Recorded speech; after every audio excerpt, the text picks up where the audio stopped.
0. Numbers 8 and 13, 8, 13, 5a, the numbers 8 and 13 together that we may afterwards compare and contrast the two. But it is when we come to Gematria, substituting numbers for letters, that the most wonderful results are seen. These results may be stated thus, briefly, that the names of the Lord's people are multiples of 8, while the names of those who apostatized, or rebelled, or who were in any sense his enemies, are multiples of 13. It is interesting to note what other mentions for 8 and 13 together can be found in the Bible. 1. Who were the adversaries of Christ?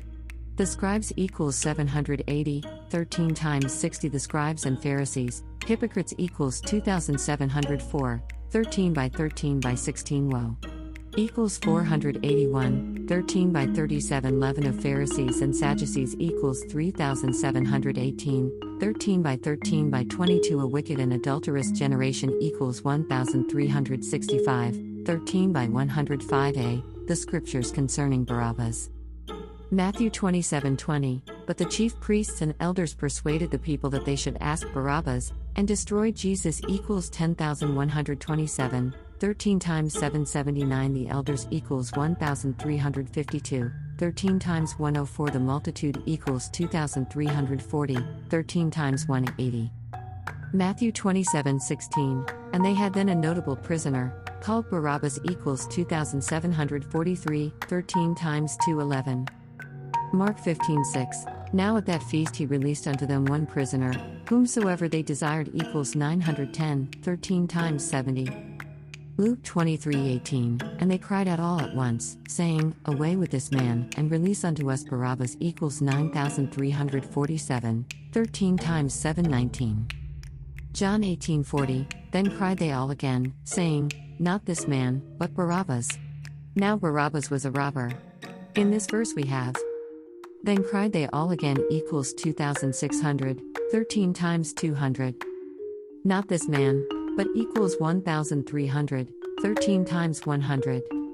Barabbas.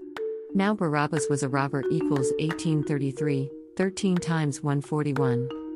Total equals 5,733, 13 times 441. B. The scriptures concerning Judas Iscariot. Luke 22:3, then entered Satan into Judas surnamed Iscariot, being of the number of the 12 equals 8,359, 13 times 643. Verse 47, and he that was called Judas, one of the 12 equals 3,458, 13 times 266. John 12:4, Judas Iscariot, he that should betray him equals 4,511, 13 times 347. John 13:26, Jesus answered, He it is to whom I shall give a sop, when I have dipped it. And when he had dipped the sop, he gave it to Judas Iscariot, the son of Simon equals 19,435, 13 times 1495. Matthew 26:48, now he that betrayed him gave them a sign, saying whomsoever I shall kiss, that same is he, hold him fast equals 9,867, 13 times 759. See, so with Acts 1:16, Mark 14:44-45, and all the corresponding passages. Thus, no matter in what way we look at the recurrence of these two numbers, we see the same law pervading the history. A few miscellaneous examples must suffice. In Genesis 10 we have the scattering of the nations, and their division through the earth. It happened in the days of Peleg, the gematria of whose name is 113. The scripture recording it, Genesis 10:25-29, equals 10,647, 13 times 63. Salah, Peleg's grandfather, was 338, 132 times 2. When Uzziah apostatized, 2 Chronicles 26, it was after he had reigned 52 years, 4 times 13. Jeroboam too had 40 years of prosperity, and then 12 of apostasy equals 52, 4 times 13.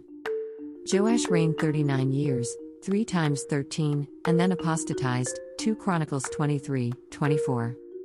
In the 13th year of Josiah, Jeremiah began to prophesy against the apostasy of Judah. Cain has no chronology, and Saul has none, except the last year, which was the first of David's, and of which 13 is a factor. Solomon was 13 years building his own house, which was so full of apostasy. But he was 7 years building the Lord's house.